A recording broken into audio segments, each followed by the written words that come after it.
You have two options for hooking up the Opti-myst cassette, the Plumb Kit and the refillable containers. The Plumb Kit hooks up to a water line and supplies the cassette with an endless supply of water.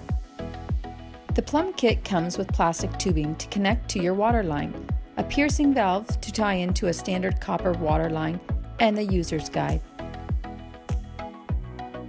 To connect the plastic tubing to the Opti-myst cassette, go to the ball valve fitting on the back of the unit and remove the red C-clip. Now you can insert the plastic tubing into the white valve. Be sure it's inserted all the way, then reattach the red C-clip to the valve to secure the connection. The blue tubing should be cut to length and will attach to the closest cold water line. Remove the white connector at the end. The end of the hose attaches to the piercing valve. Unscrew the bolt on the valve and insert the copper piece into the end of the tube. Push the bolt over the tube and put the copper collar around the hose inside the bolt, then attach the bolt to the piercing valve. The valve will then be secured around a copper cold water line.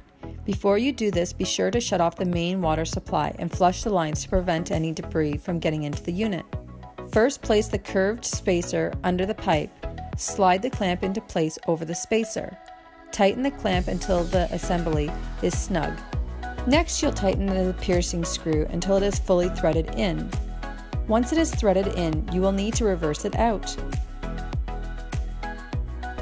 Remove the top cover assemblies of the cassette and prime each of the water reservoirs by filling with water to the lines shown inside the unit.